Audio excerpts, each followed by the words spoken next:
இப்படி எல்லாம் வரும்பொழுது எம்ஜிஆர் மன்றம் செயல்பட்டு இருக்கு. இதை அழித்து ஒழிக்க கருணாநிதி போட்ட பிளான்னு தெரிய வந்து மேட்டூர் டேம் திறந்தா கடைமடை வேதாரண்யம் வர குளம் கொட்டை எல்லாத்தையும் தண்ணி நிரப்பின மாதிரி பண்ணார்.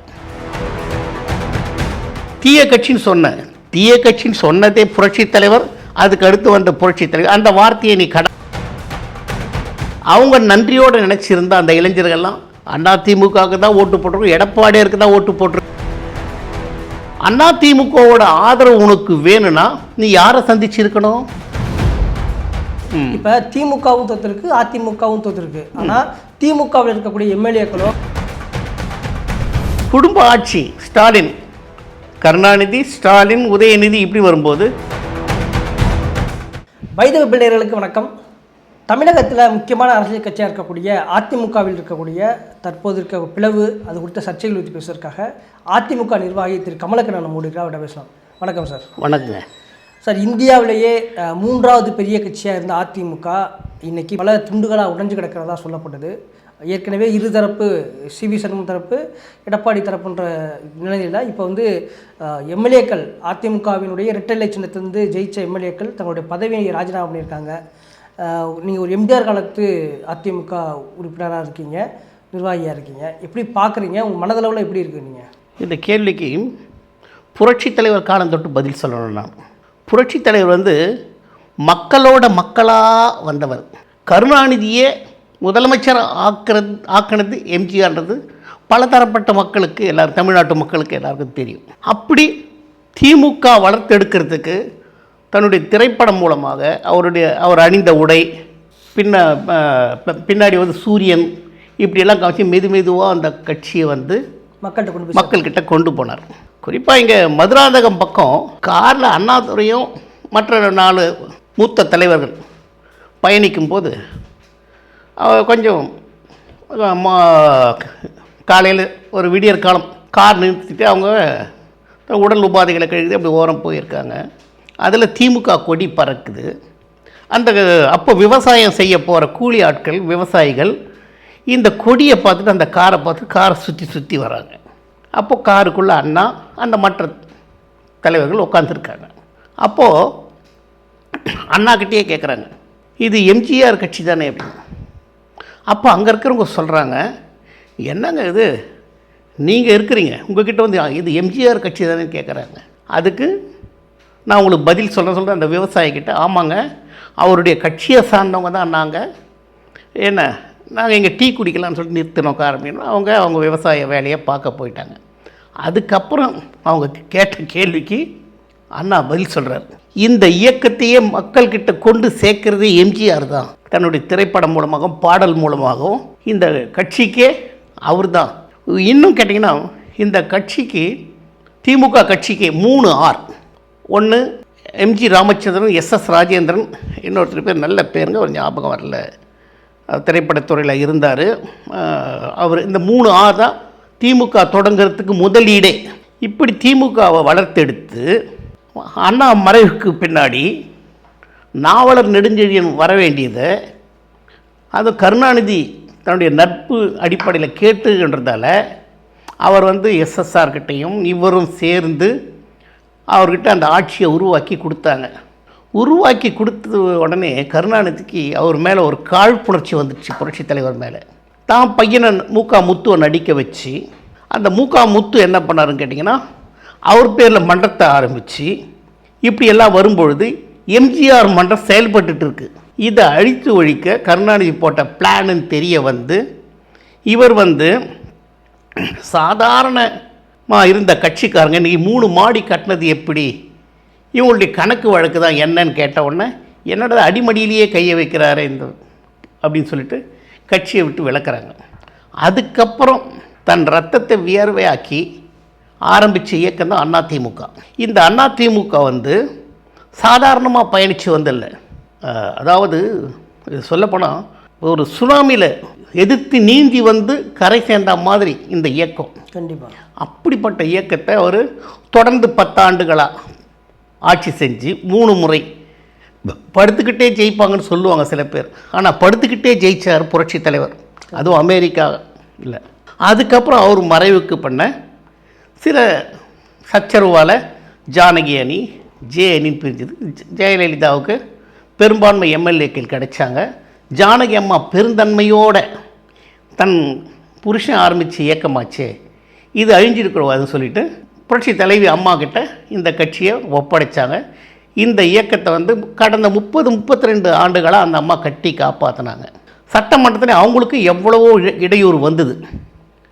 அப்போ சொல்லும்போது அவங்க சொல்லிட்டு வந்தாங்க, மீண்டும் வந்தால் நான் முதல்வராக தான் வருவேன்.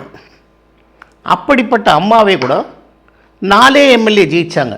திரும்பவும் ஃபீனிக்ஸ் பறவை போல் மீண்டு எழுந்து இந்த இயக்கத்தை ஆளுங்கட்சியாக்கி தொடர் ஆட்சியை கொடுத்தவங்க. கண்டிப்பாக புரட்சித் தலைவர் 3 தடவை கொடுத்தாரு, புரட்சித் தலைவர் அம்மா வந்து 2 தடவை கொடுத்தாங்க. அதுக்கப்புறமா ஆண்டுகளும் ஏறக்குறைய சுதந்திரம் காலம் தொட்டு சட்டமன்றம் ஏற்பட்டதில் இருந்து 32 ஆண்டு காலம் அதிமுக ஆட்சி புரிஞ்சிருக்கு. அப்போது இந்த மக்களுக்காக எவ்வளோ நலத்திட்டங்களை கொண்டு வந்திருப்பாங்க. இந்த நாடு வளர்ச்சி அடைய, ஏன்னா நிறைய ஆண்டுகள் ஆண்ட கட்சின்றதால் சொல்ல வரேன்.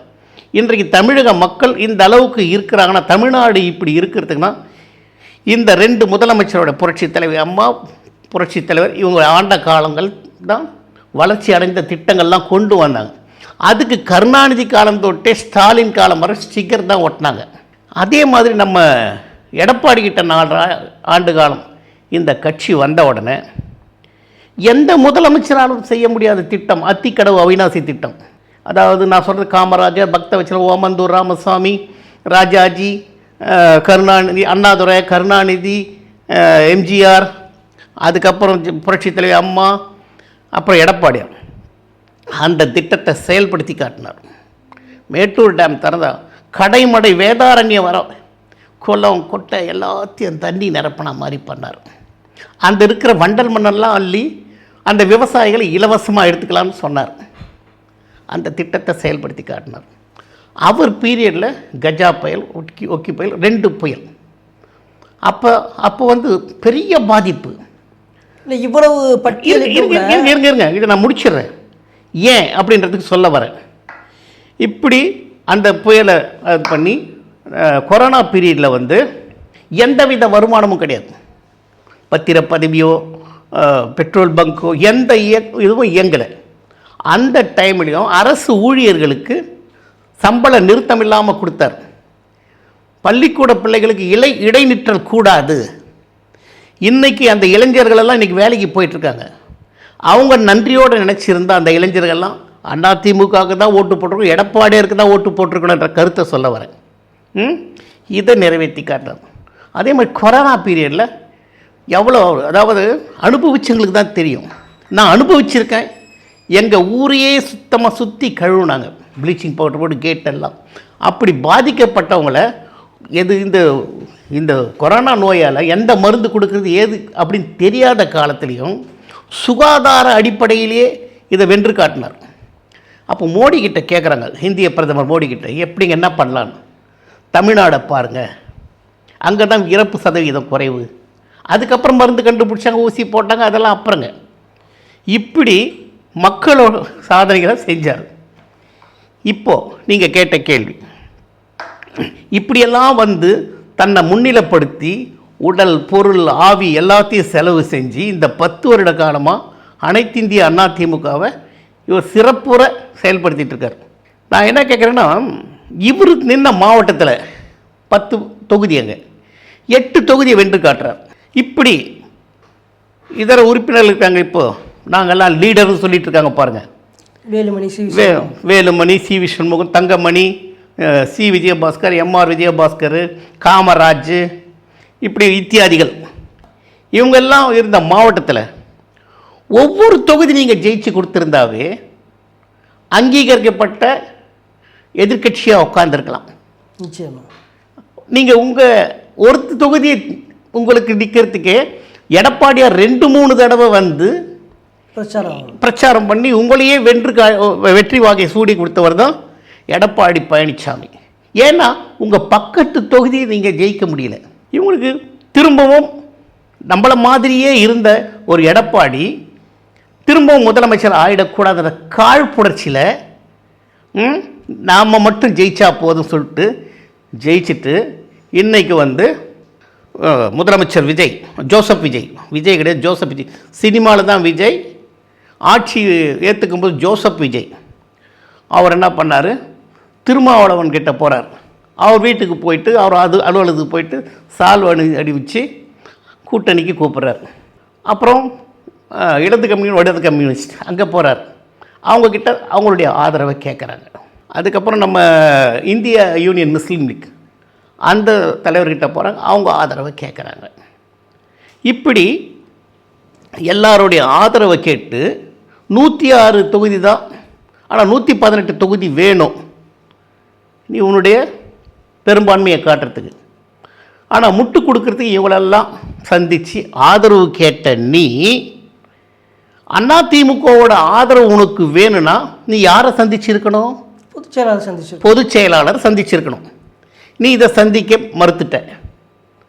அதுவே அதிமுக தொண்டர்கள் எல்லாருக்கும் மரியாதை செஞ்சு. இன்னும் கேட்டால் திமுக தீய கட்சின்னு சொன்னதே புரட்சி தலைவர், அதுக்கு அடுத்து வந்த புரட்சி தலைவர். அந்த வார்த்தையை நீ கடன் வாங்கி எடுத்துக்கிட்டு ஜெயிச்ச உடனே போய் ஸ்டாலினுக்கு சால்வ் அணிச்சு ஆசீர்வாதம் வாங்குற, உதயநிதியை கட்டி தழுவுற.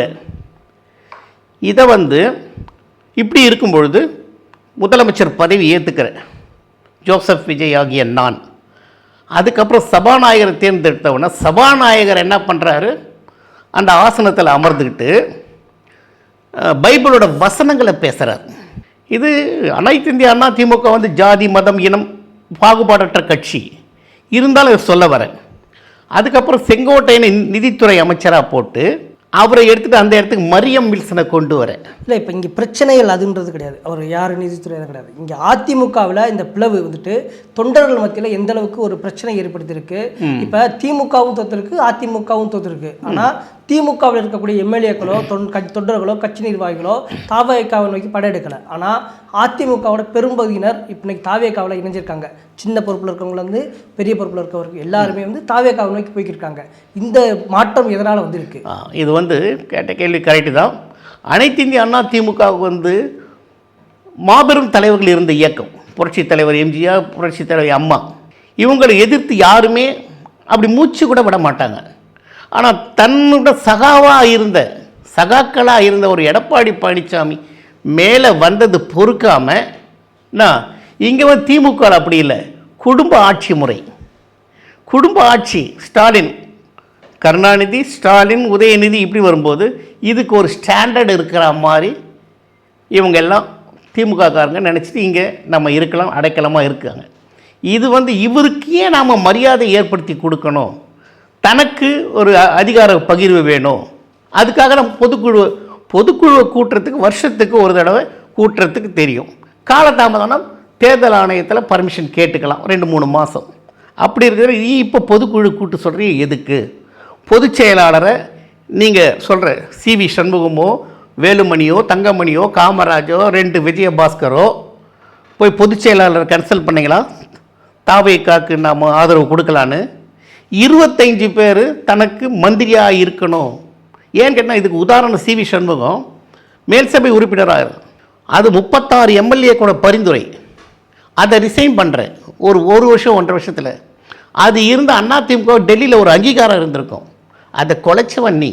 திரும்ப பதவி ஆசை உனக்கு வந்து அதிமுகவில் பதவி, பணம், பவிசு, சிறப்பு எல்லாமே உங்களுக்கு ஏற்படுத்தி கொடுத்த இயக்கத்தை நீங்கள் குழி தோண்டி புதக்கன்னு சொல்லிட்டு அனைத்து இந்திய அதிமுக இருந்தவன் தான் சதி செஞ்சுக்கிட்டு இருக்கான். இல்லை, இப்போ திமுக தோற்றால் அதுக்கு மறுபடியும் ஜெயிச்சு வரும்ன்ற ஒரு நம்பிக்கை தொண்டர்கள்ட்ட இருக்குது. கண்டிப்பாக. ஆனால் அதிமுக தோற்ற பின்னாடி மறுபடியும் மீண்டு வரும், ஆட்சிக்கு வரும்ன்ற நம்பிக்கை தொண்டர்களுக்கு இல்லாமல் போயிருக்கு. இந்த அவநம்பிக்கை எதில் வருது? இப்போ இங்கே ஒரு தரப்பு வந்து தலைமையை மாற்றணும், எடப்பாடி பழனிசாமி அவர்களை பொதுச் செயலாளர் வந்து மாற்றணும்னு சொல்கிறாங்க. ஒருவேளை அந்த மாற்றத்துக்கான முயற்சியாக பார்க்கலாமா? அதை தொண்டர்கள் சொன்னாங்களா, குறிப்பிட்ட தலைவர்கள் சொல்கிறாங்களா? இல்லை, இப்போ அப்படி பார்த்தா எல்லா நிர்வாகிகளுமே போய்க்கிருக்காங்களே, முன்னாள் அமைச்சர்கள், முன்னாள் சட்டமன்ற உறுப்பினர்கள். அதுதான் பதவி ஆசை. ஏன்னா இது வரைக்கும் இங்கே நிறைய அனுபவிச்சுட்டாங்க, அந்த அரிப்பு தாங்கலை. இப்போ மரகதம் குமரவேலோ, அந்த சத்யபாமாவோ, இன்னொரு ஜெயக்குமாரோ, இப்போ இசக்கி சுப்பையாலாம் அவருக்கெல்லாம் எவ்வளோ மரியாதை கொடுத்து வச்சுருந்தாருங்க. இன்றைக்கி பதவி, திரும்பவும் அதிகார போதையில் இருக்கணுன்றதுக்காக எல்லாம் உடச்சிட்டு போகிறாங்க. ஆனால் தொண்டர்கள் யாரும் போகலையே. அப்படியே ஒரு எம்எல்ஏ ஒரு எம்பி போகிறான்னா, ஒரு கட்சிக்காரன் போகிறான்னா, ஒரு பேட்ச் உள்ளே போகணும் இல்லையா? அது போகலையே. நீங்கள் மட்டும்தானே போகிறீங்க. நீங்கள் போயிருக்கீங்க. இதே அங்கே போனவங்க அவங்க தொகுதிக்குள்ளே போட்டங்க. ஏறக்குறைய ஒரு மாதம் 1.5 மாதம் ஆச்சு தேர்தல் முடிஞ்சு. ரெட்டலைக்காக ஓட்டு போட்டு உங்களை தேர்ந்தெடுக்க அந்த ஊர் மக்கள் எதை கேட்டுட்டு வாசலில் பெருக்கிறத வச்சுட்டு இருக்கிறாங்க உங்களை அடிக்கிறதுக்கு. நீங்கள் என்ன, நீங்கள் ரிசைன் பண்ணிவிட்டு, ஏன்னா நான் கூட சொல்லியிருக்கேன், ரிசைன் பண்ணிவிட்டு போங்கடான்னு. ரிசைன் பண்ணிவிட்டு நீங்கள் தாவே காலை இணைஞ்சு அதில் வெற்றி பெற்று வரணும். ஆனால் மக்கள் அப்படின்னா உங்களுக்கு கேனையங்களா? மக்கள் ஏமாளிங்களா உங்களுக்கு ஓட்டு போகிறதுக்கு? நிச்சயமாக வாசல் பெருக்கிறதையும் காலில் போட்டுக்கிறது ஒரு வீட்டு வாசலில் நிச்சயம் அவங்களுக்கு காத்திருக்குங்க. இதுதான் உண்மை. ஆனால் எடப்பாடி பழனிசாமின்றவர் அவர் 234 இல்லைங்க, 468 தொகுதியை சுற்றி வந்த மாதிரி ஒரு வருஷமாக பயணிச்சிட்ருக்கார். இவங்களுக்கு வெற்றியை தீர்மானிச்சுதான் எடப்பாடி பழனிசாமி தான் சொல்கிறேன். நீங்கள் துரோகம் பண்ணிட்டு போகிறீங்க. யாருக்கு? தனிப்பட்ட எடப்பாடி பழனிசாமிக்கு எதிர்க்கா போர்க்கொடி தூக்கின மாதிரி நீங்கள் சீன் போடுறீங்க. ஆனால் நீங்கள் அழிக்கிறது அதிமுக, நம்மளை உருவாக்கின கட்சியாச்சு, இந்த இயக்கத்தை மேலே கொண்டு வர சொல்லிட்டு நீங்கள் சொல்கிற 2ஆம் கட்ட தலைவர்கள் நினைக்கல. தொண்டர்கள்லாம் உறுதியாக இருக்கிறோம், எடப்பாடி பழனிசாமி ஆட்சியை கொண்டு வருவோம். இல்லை, இப்போ அதிமுகன்றது திமுகவை எதிர்த்து உருவாக்கின கட்சி. அதுக்கு எதிராக திமுகவோட கூட்டணி வைக்க முற்பட்டார்ன்றது அவங்களோட குற்றச்சாட்டாக இருக்குது. குற்றச்சாட்டாக இருக்குது. இது யாரும் வெளிப்படுத்தலையே. சிவி சண்முகம் சொல்லியிருக்காரு. சிவி சண்முகம் சொன்னால் அவன் குடிகாரன் நாயிங்க. தன்னுடைய மடைமாற்றத்துக்காக இவன் சொல்கிற பொய் பாருங்கள். எப்பவும் பாருங்கள், மைக்கை நீட்டினா போதும், இந்த நோய்வாய்ப்பட்ட நாய் மாதிரி கத்திக்கிட்டு இருப்பான் மைக்கு முன்னாடி. நோய்வாய்ப்பட்ட நாய் தன்னுடைய இறப்பு கிட்ட வந்தவுடனே அதை தான் சொல்கிறேன். இதே தாவேக்காக சொல்கிறேன். அதாவது அழிய போகிற தீபம் தான் ஒளி வீசி பிரகாசிக்கும். அது அழிய போகிறது அதுக்கே தெரியாது. ஏன் கேட்டால், நீ கை வச்சுக்கிறது அதிமுக பேரில்.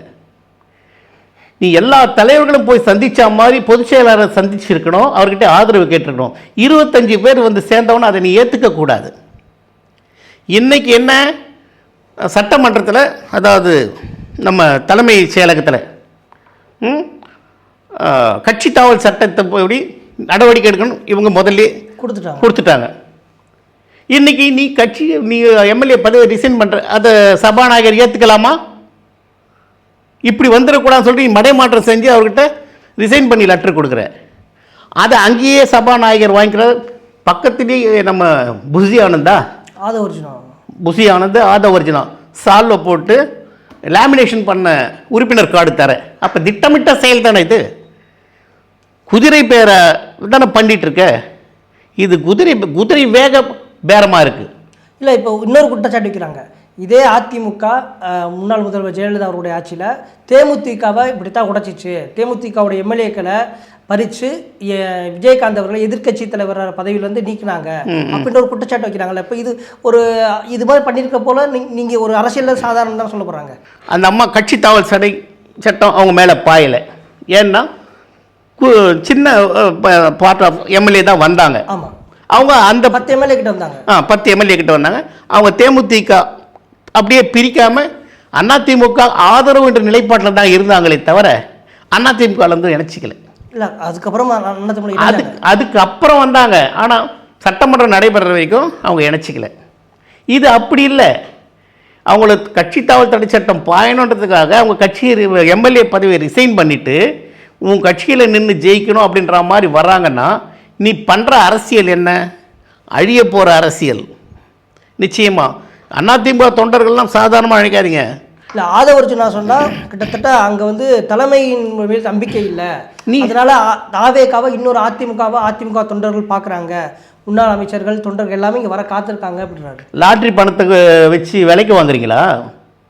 நான் சொல்கிறது என்ன கேட்டிங்கன்னா, மார்ட்டினோட லாட்ரி பணம் பாண்டிச்சேரியில் ஒருத்தர் பிள்ளை, அதிமுகவில் நம்ம வேலுமணி தங்கமணி இந்த சிவி சண்முக குரூப்பை வச்சு எடப்பாடி கிட்ட நெருக்கி லீமா ரோஸை கொண்டு வந்துட்டீங்க. அவரும் என்ன கட்சிக்கு செலவு பண்ணுறதுக்கு பணம் வேணுமேன்ற ஒரு ஆதங்கத்தில் இணைச்சிக்கிட்டாரான்றது எனக்கு என்ன தெரியல. என்ன இங்கே ஆதவர்ஜுனா நான் விஜய்க்கு இப்போ நான் விழிப்புணர்வுக்காக சொல்ல வரேன். உன் கட்சி அபகரித்து ஆதவர்ஜி நான் காத்துக்கிட்டு இருக்கோம். ஏன்னா லீமா ரோஸ் பணம், மார்ட்டின் பணம் இதெல்லாம் ஒன்றா சேர்ந்து உன் கட்சியே அழிக்கும் மிஸ்டர் ஜோசப் விஜய் அப்படின்னு தான் நான் அவருக்கு எச்சரிக்கை அப்படின்னு சொல்கிறேன். சார், இப்போ 4 எம்எல்ஏக்கள், அதாவது ரெட்டலை சின்னத்திலேருந்து ஜெயிச்சு 4 எம்எல்ஏக்கள் ராஜினாமா பண்ணியிருக்காங்க. இன்னும் பல பேர் ராஜினாமா பண்ணிட்டு தாவேக்காவில் இணைய போகிறாங்க. உண்மையிலே ஒரு அதிமுக நிர்வாகியாக இந்த இதில் சூழலை எப்படி பார்க்குறீங்க? அதிமுகவில் என்ன மாதிரியான ஒரு மாற்றம் வரணும்னு நினைக்கிறீங்க? இப்போ எல்லாரும் ஒரு பக்கம் தலைமை மாற்றம் வேணும்னு சொல்கிறீங்க, இல்லை எடப்பாடியார் தலைமையில் இருக்கட்டும்னு நினைக்கிறீங்களா நீங்கள்? எடப்பாடியார் தலைமையில் நீடிக்கிறதாங்க. ஏன்னா இந்த 10 வருஷமாக போராட்ட குணங்க. இந்த போராட்ட குணம் ஏன்னு கேட்டுங்க. உதாரணத்துக்கு நம்ம எஸ்பி வேலுமணி, சிவி சண்முகம் இந்த குரூப்லாம் வந்து பிஜேபி அமித்ஷாவை போய் சந்திக்கிறது, செங்கோட்டையன் போய் அமித்ஷாவை சந்திக்கிறது இவருக்கு தெரியாமல். அப்போ இதோட உள்நோக்கம் என்ன? இதுக்கு முதல்ல வினையை விதைச்சவனே அண்ணாமலைங்க. அண்ணாமலை இந்த கட்சி இந்த அளவுக்கு இன்றைக்கி போயிட்டு இருக்குன்னா இதுக்கு முழு முதற் காரணம் நான் சொல்கிறேங்க. ஒரு நிர்வாகியா அண்ணாமலை தான் முழு முதற் காரணம். அதிமுக உடையிறதுக்கே? ஆமாம், அதிமுக உடையிறதுக்கு காரணம் இல்லை, அதிமுக இந்த நிலைக்கு போகிறதுக்கு முதல் வித்து அண்ணாமலை. அவர் இப்போ சொன்ன விஷயந்தான் இந்த மாதிரிலாம். ஏன்னா இவங்க பொதுச்செயலாளர் சந்திக்காமல் நேரடியாக போய் அமித்ஷாவை சந்திக்கிறது, பிரதமரை சந்திக்கிறது, இப்படிப்பட்ட வேலைகள் தான் இன்றைக்கி வந்து மேலோங்கி இருக்குது. வேறு ஒன்றுமே இல்லைங்க சார். ஆனால் தொண்டர்கள் அனைவரும் எடப்பாடி பக்கம் நாங்கள் திடமாக இருக்கிறோம். இந்த ஆட்சி வந்து புரட்சித் தலைவர் போட்ட வித்து, புரட்சித் தலைவர் அம்மா காத்து இயக்கம் 32 ஆண்டு காலம் இயங்கின இயக்கம். இதுக்கு சோட போவாதுங்க. மீண்டும் ஆட்சி அமையறதுக்கு அதிமுக தொண்டர்கள் நிச்சயம் பாடுபடுவாங்க. எடப்பாடி முதலமைச்சராக கொண்டு வருவாங்க. ஏன்னா அவருடைய உழைப்பு அந்த மாதிரிங்க. இப்போ அதிமுக 3ஆம் இடம் வந்திருக்கு. முக்கியமான தலைவர்கள்லாம் அதிருப்தியில் இருக்காங்க, பாதி பேர் வெளியேறி இருக்காங்க. எப்படி மறுபடியும் ஜெயிச்சு வரும் நம்புறீங்க? அதுதான் முதலே சொன்னங்க. தொண்டர்கள் யாரும் போல, தலைவர்கள் தான். இரண்டாம் கட்ட தலைவர்கள் சொல்கிறவங்க தான் போயிருக்காங்க. ஒரு குடும்பத்தில் ஒரு தலைவர் இறந்துட்டா, குடும்ப தலைவன் இறந்துட்டா, இல்லை தலைவி இறந்துட்டா, அந்த குடும்பம் அப்படியே பட்டு போயிடுமா? அதை தூக்கி நிறுத்த அந்த குடும்பத்தில் ஒருத்தர் வருவாங்கல்ல, அந்த மாதிரி தான் இந்த கட்சி நீடிச்சு இருக்கும். நிச்சயமாக சார். இப்போ நீங்கள் சொன்ன மாதிரி மறுபடியும் அதிமுக ஒரு பழைய நிலைக்கு வீண்டு வரணும் தான் எல்லாரும் மக்களுடைய ஆசையாக இருக்கிறது. அதுபோல் ஒரு மாற்றம் நடந்தால் சந்தோஷம் தான். உங்களோட நேரத்தை ஒதுக்கி உங்களோட கருத்துக்களை பகிர்ந்துட்டு இருக்க நன்றி சார். வணக்கங்க. இதுக்கு கூட இடையே இன்னொரு வார்த்தையும் சொல்லிடுறேன். இந்த பேட்டை மூலமாக பார்க்குற பொதுமக்களும் சரி, எடப்பாடியார் செய்த சாதனைகளையும் சொல்லியிருக்கேன். அது உண்மையாக பொய்யான்னு நினச்சி பாருங்கள். கவர்ச்சி, சினிமா மோகம் இதால் இவர் வரல. அதே மாதிரி குடும்ப ஆட்சி முறையில் அவர் வரல. தன் உழைப்பால் உயர்ந்த சிறு சிறு பதவியாக இருந்து மேலே மேலே வந்து உடைச்சி மேலே வந்தவர், மக்களோட மக்களாக இருந்தவர். ஒரு இப்படிப்பட்டவருக்கு நம்ம முதல்வர் ஆகணுன்ற இதில் எங்கள் கட்சி தொண்டர்களும் சரி, பொதுமக்கள் ஆதரவோட, பொதுமக்களை நம்ம தொண்டர்கள் அவங்க கிட்ட திரும்பவும் நாடணும்னா நிச்சயமாக எங்கள் ஆட்சி மலரும். இதுக்கு எல்லாருமே இரண்டாம் கட்ட தலைவர்களும் சரி, மாவட்ட செயலாளர்கள், பொதுக்குழு உறுப்பினர்கள் இப்படிலாம் இருக்காங்க. பொதுக்குழு உறுப்பினர்கள்லாம் யாரும் எங்கேயும் போயில்லை, இங்கே தான் இருக்காங்க. செயற்குழு உறுப்பினர், பொதுக்குழு உறுப்பினர்கள்லாம் இவங்க தான் கட்சி. இவங்க எல்லாம் ஒருங்கிணைந்து பாடுபட்டால் நம்ம ஆட்சி நிச்சயம் வரும். கண்டிப்பாக திடமோடு இருங்க, உறுதியாக இருங்க. புரட்சித் தலைவர் இயக்கம் நிற்கணும், புரட்சித் தலைவர் அம்மா கட்டி காத்த இயக்கம் நிற்கணும் அப்படின்னு சொல்லிட்டு எல்லாமே உறுதியோடு இருந்தால் இந்த ஆட்சி மலரும். வணக்கங்க. நன்றி.